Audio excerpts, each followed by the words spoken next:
In 2017, a team of researchers in Sweden made a stunning discovery. A Viking warrior buried in the 10th century in Birka, Sweden, was not a male, as was long assumed, but in fact a female. This discovery was groundbreaking, as it challenged the long-held assumption that Viking warriors were exclusively male. The warrior, known as the Birka female Viking warrior, has sparked intense interest in archaeology, gender studies, and Viking history. The Birka female Viking warrior was originally discovered in the 19th century, but she was not re-evaluated until modern DNA analysis was conducted on her remains. The analysis revealed that she had 2 X chromosomes, indicating that she was a woman. Additionally, the grave contained numerous artifacts commonly associated with Viking warriors, such as a sword, an axe, and armor. The discovery of the Birka female Viking warrior has challenged long-held assumptions about Viking society. Previously, it was believed that women in Viking society were relegated to domestic roles and did not participate in warfare. However, the discovery of a female warrior buried with weapons and armor suggests that women played a more prominent role in Viking society than previously thought. The Birka female Viking warrior has also sparked debate about roles in ancient societies. While some have celebrated the discovery as evidence of the historical prominence of women warriors, others have questioned whether the female warrior was truly representative of Viking society as a whole, or whether she was an exception. Despite the controversy surrounding the Birka female Viking warrior, her discovery has shed new light on Viking history and society. The artifacts found in her grave indicate that she was a highly skilled warrior and suggest that she may have held a position of high status in her community. In addition to the Birka female Viking warrior, there have been other recent discoveries that challenge long-held assumptions about roles in ancient societies. For example, in 2018, archaeologists in Russia discovered the remains of 4 female warrior graves from the 4th century BC. These discoveries indicate that women played a more prominent role in warfare in ancient societies than previously believed. The discovery of the Birka female Viking warrior has also raised questions about the role of females in historical research, with some experts saying that this discovery shatters mainstream history and that female warriors are likely present across several cultures. As of right now, the discovery of the Birka female Viking warrior has been a groundbreaking event in the fields of archaeology and Viking history. While the discovery has sparked debate, it has also shed new light on the role of women in Viking society and the importance of re-evaluating long-held assumptions about roles in ancient societies. Brodeer of Man. Brodeer of Man is best known for his military efforts in the Battle of Clontarf in 1014. Brodeer was described as tall and strong, with long black hair and clad in a coat of mail which no steel could bite. Between himself and his brother Ospak of Man, the two had over 30 ships to their name, and were described as men of such hardihood that nothing can withstand them. While his brother was famed for his wisdom, Brodeer was known for his skills in sorcery. At the time, Brian Boru was a powerful king in Ireland. However, at 88 years old, he was no longer in a physical state to fight. What's more, his many victories against the Vikings in Dalkay, Sukhoi, and Bilach-Lekta left his relationship with the other Viking leaders in a perilous position. One of his Viking foes was Sigtryg Silkenbeard, king of Dublin and son of Boru's ex-wife Cormlod. Sigtryg was allowed to remain as king of Dublin as long as he pledged loyalty and paid tribute to Boru, but soon he plotted with Earl Sigurd of Orkney and Brodeer to defeat him.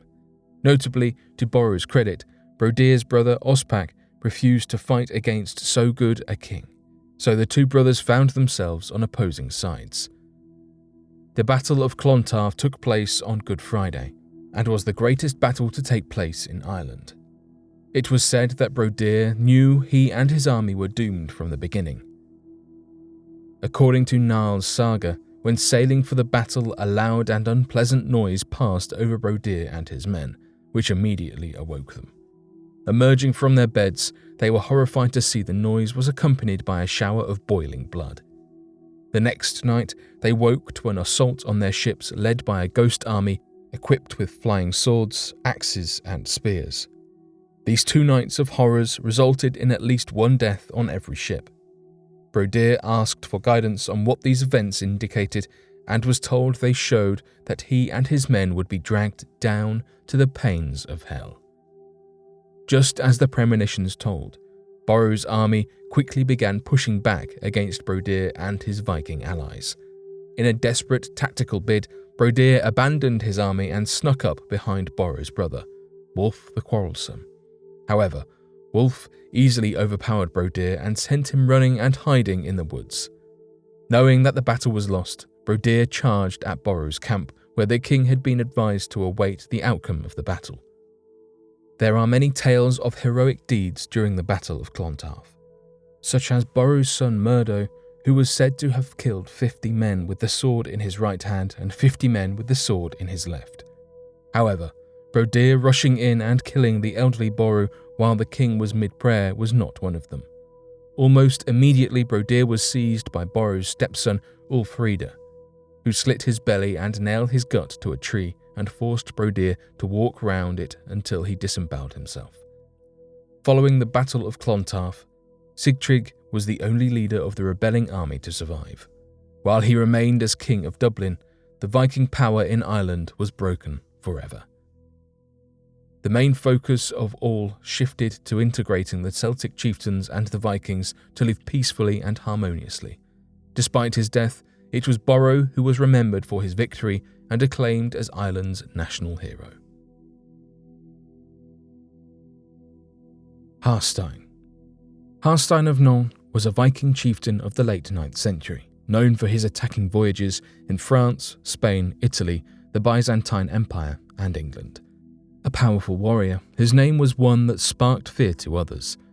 As son of Ragnar Lothbrok, Hastein was born into a family of ruthless raiders. In 1859, alongside his brother Bjorn, Hastein led a fleet of 62 ships to raid the Mediterranean. The expedition did not get off to a good start. Hastein was defeated by the Kingdom of Asturias in Spain, and later the Muslims of the Umayyad Caliphate.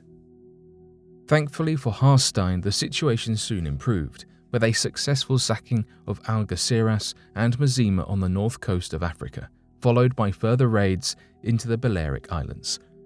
It was on their journey home that Hastein first heard about the famous city of Rome. Hearing about the large amount of treasures that were held there, he decided to change course towards Italy. However, believing they were headed for Rome, Hastein and Bjorn's army actually ended up in the city of Luna. Luna had once been a leading exporter of white Carrara marble, but had now devolved into ruins. Still under the impression Luna was actually Rome, Hastein and Bjorn hatched a plan. First, Hastein sent his emissaries to request food and shelter from the people of Luna and tell them their chieftain was unwell.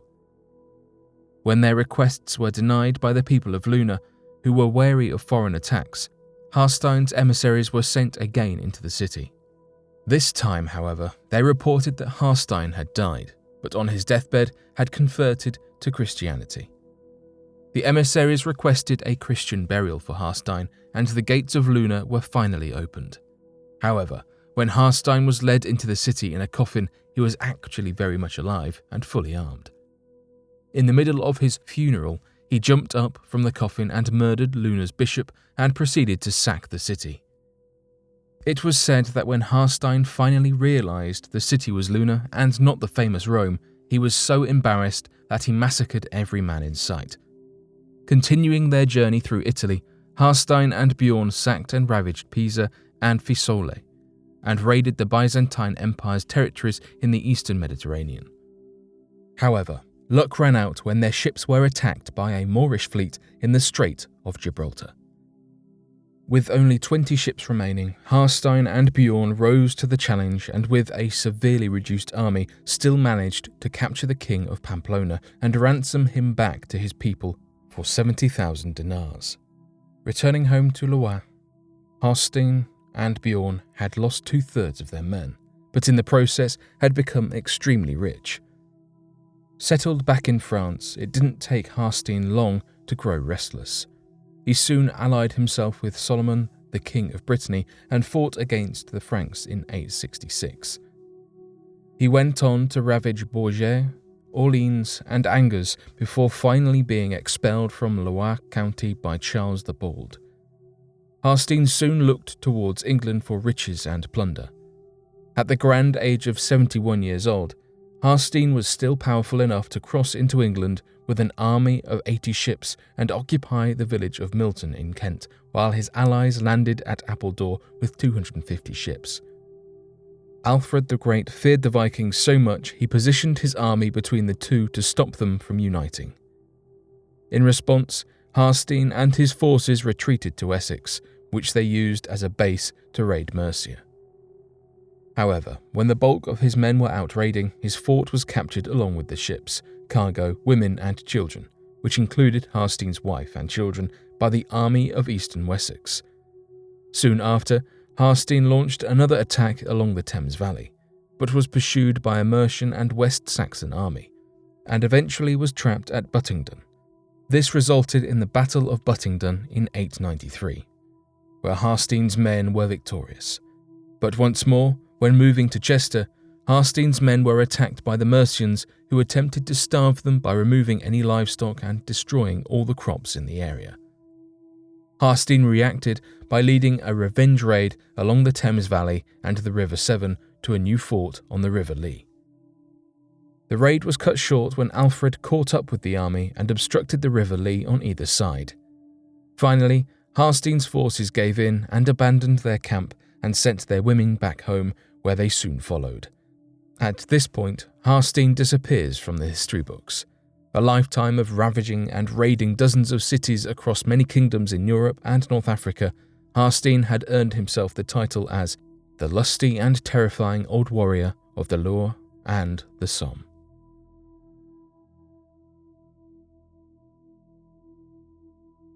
But what do you make of these recent discoveries?